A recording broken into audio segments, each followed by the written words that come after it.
Welcome to part 6 of the Soapblock EastEnders character review of Doris Moisey.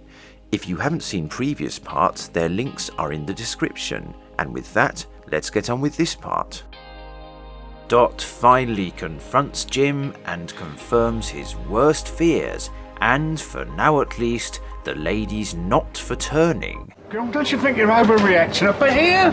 I thought that you and me had an understanding. At least I thought we was jogging along together all right. Well, not like in the films, I know. But when it come to it, I thought you was my friend, Jim. I am. And all the time you was keeping scores, judging me against another woman. No. It's here, under your nose. It's here in black and white. You was going through me attributes and finding me wanting. No. Look, Dorothy, look, I know Doris won hands down, but it's you, isn't it? You're the one I chose. I am no stranger to disappointment. But this, you've betrayed me. And that is something that you promised you'd never do. Come on, girl. Scare me in the basket. Let's have a proper chat about it. What'd you say? No.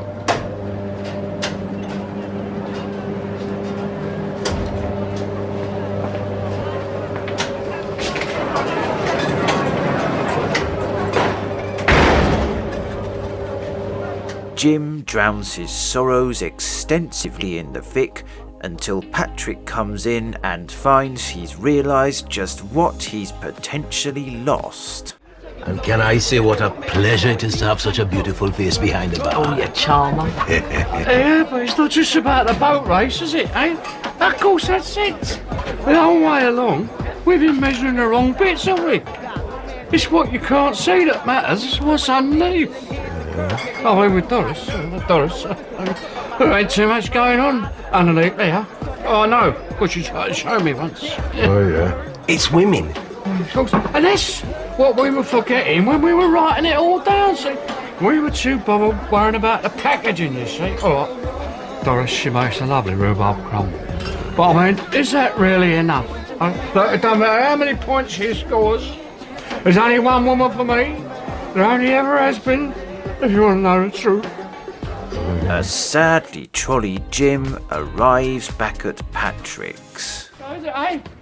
It's no use crying over spilt milk. Here. The moving finger writes, and having writ moves on, see? Writ, see? Yeah. Moves on, see? Oh, yeah. Nor all thy piety, nor wit, can e'er remove a line of it. The poetry, see, mate? Yeah. Hidden depths of... You ain't got a bucket, have you? But Patrick makes the fatal error of leaving him near the brewing homebrew.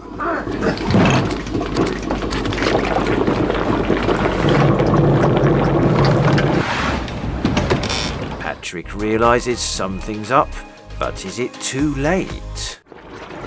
Yesterday, I was an happy man with choices.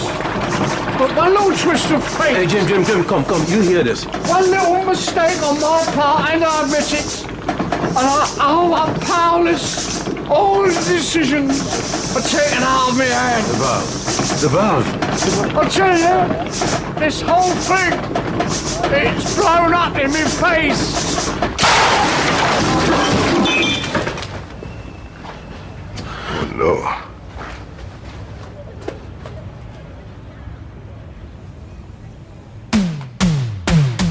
Some, possibly including Dot, would argue that the big man upstairs was teaching Jim a lesson, but if so, it turns out to only be a slap on the wrist.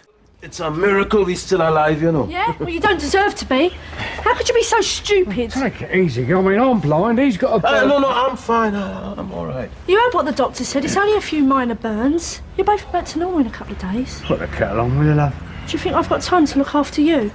It's Robbie's last day today. If anyone should look after him, it's you. But I need looking after myself too, you know. You got him into this mess. All right. I'll tell you what, I'm going to look after him for a while. Look, it's no offence, mate, but I need someone with a bedside manner, you know, a bit of tenderness, the love of a good woman. Pauline tries to persuade Dot to be that good woman, but she's still not for turning. Well, you've got enough on your plate worrying about Jim. Why don't you go and see him? Why should I? Made a fool out of me. But he's not well now. He needs you. I never thought he'd betray me. Not Jim. And guess who turns up like clockwork to look after Jim in Dot's stead? I'm so glad I bumped into you. How's Jim doing? Oh, man, we are both fine, but his eyes all bandaged up, you know. Poor fella, he can't see a thing. Oh, I must go to him. He'll need looking after. Well, now that you mention it, I'm sure he'd appreciate a bit of tender loving care. Huh?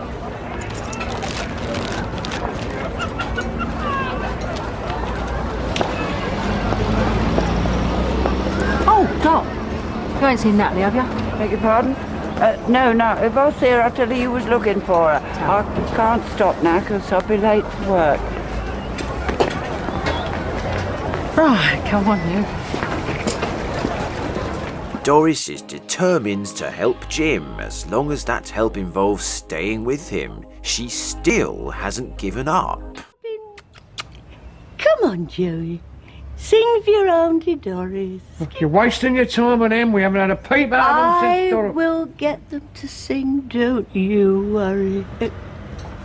Are you all right? I mean, is there anything I can do for you? I could read to you, plump up your cushions. I could make you some soup. Look, as a matter of fact, there is one or two errands you could do for us, like a bit of shopping, like. Oh, I couldn't leave you on your own. I'm fine.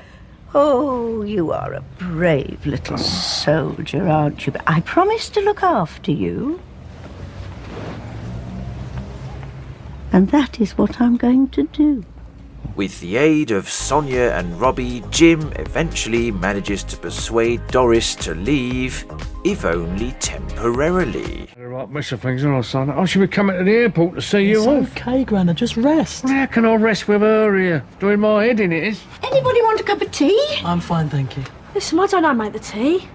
Let you have a little break. Me and Robbie can look after Grandad. Oh, I don't know about that, Well, why don't you go and do them errands for me, like, you know? Oh, well, Sonia's here. All right, yeah. Thanks, Sonia, then. What are we supposed to do with you, eh? I mean, how can I go away and leave you like this? I'll be looking after him, don't worry. Listen, is there anything we can get you? No, look, I'm all right. Look, you go off and say your goodbyes to everyone. Go on. We can't leave you on your own. I'll be all right. I'll have a little kip. I mean, Doris will be back before you know it.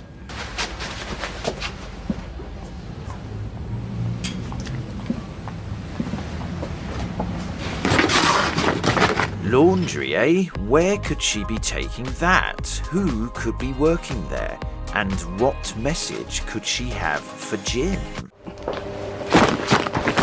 Could you do these for me by tonight? I'm busy. And I'm finishing soon. Oh, it's only a few tablecloths and a bit of bed linen. They're not mine, they're Jim's. You don't mind, do you? No skin off my nose. Well, he can't get out himself since the accident.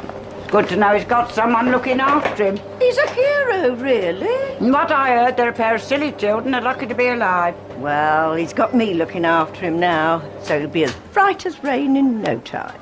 Then perhaps you'd give him a message for me. Of course. Shall I give him your love?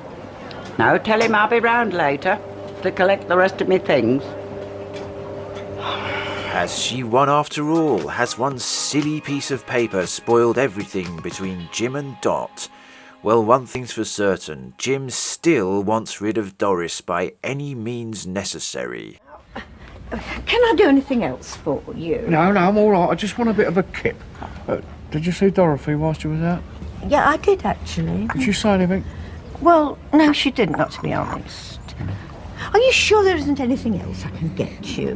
No, look, I'm all right. Look, why don't you go over to Vic to the party? I mean, I'm no company for you, am I? I don't want a party. You're all I need. Yeah, well, it'd make me feel better if you went there, like, because then you could come back afterwards and tell me all about it. Like, you could be my eyes, as it were. Oh, what a lovely idea. I'll do it. Just for you. The second she sees Doris, Dot shoots off home, where a blindfold Jim inadvertently gets himself more or less off the hook. Dorothy?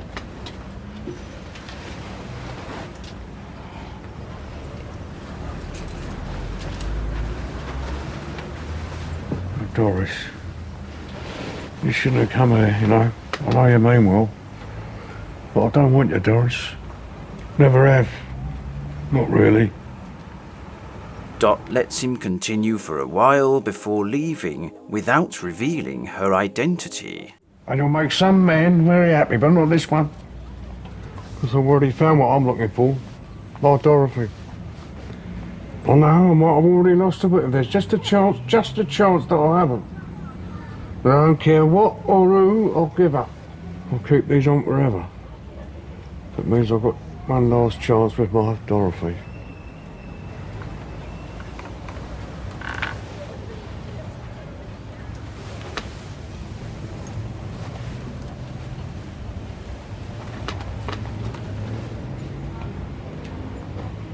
Meanwhile, back at the Vic, Doris, blissfully unaware of goings-on at Shay, Dot and Jim, wants to tarry a while yet. So, shouldn't you be getting back to Jim? Oh, I'm all right for a while. He's having a little nap. I've got time for a drink with you. All right, so I'll get him in then, shall I? Dot tells Pauline she's ready to move back in with Jim. Could the Doris Boyle have been lanced at last from both of their lives? Yes, well, I wanted to have a word with you about that. Oh? I've seen Jim, and I think I should be by his side. Move back in. And what brought about this change of heart? Well, I was reminded how much he needed me. I'll only be across the square if you want me. Don't worry about us, we'll cope. And I'm pleased that you two have patched things up. I really am. Doris is all set to go alone back to Jim's house, but she doesn't get very far. You want me to walk you across the square with you? It's fine, it's no distance. I wouldn't mind seeing the wounded soldier, you know. Patrick, you are very sweet, but right now, what Jim needs is a nurse, not a drinking partner. So, where do you think you're going? Well, I could ask you the same thing. Did you forget something? I think, in a way, I did. I am moving back into my own home. You're wasting your time, because he doesn't want you. That's not what he told me this afternoon. I don't believe you. Me and that man made a sacred bond before God. And unless you propose to take on both me and the Almighty, I suggest that you sling your hook. Now, if you don't mind, I want to be with my husband. And it looks as though things are back to normal between Dot and Jim, for better or for worse. Sonia? Ah, you're awake. Sit yourself down before you break anything valuable. Dorothy! Are you hungry? Because I've cooked you your favourite. Go on, sit yourself down. I'll feed it to you. Does that mean you've come home? No, I'm doing Meals on Wheels. Of course I come home, you silly old fool. Look what you get yourself into when I'm not here to keep an eye on you. But I thought... No, you didn't, Jim Branning. You didn't think. That's your trouble. Still, you're a man, so I suppose you can't help yourself. Well, what made you change your mind? Never you mind. You was a fool when I married you, and I don't suppose I've got any right to expect you to be any smarter just because you put a ring on my finger. Do you know, if I live till I'm 103, I'll never understand women. Mate, I hate to be... The episode is rounded off with another reminder that we're more or less back to the status quo. Doris is never seen again and is quickly forgotten.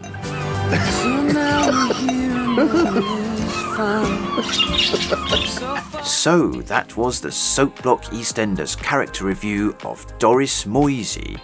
A bit of a one-trick pony, and I don't think we were supposed to believe there was ever any serious chance of her replacing Dot. Nonetheless, it gave us a chance to explore a more serious existential side to Dot and Jim's relationship, albeit in a fun and irreverent manner. Like so many minor EastEnders characters, I believe Doris was well written, well acted, and I hope you'll agree, well worth covering here. Thank you very much for watching this Soap Block EastEnders character review. With a new video uploaded every day, please subscribe and also share, like and comment. Thanks again, and I'll see you soon.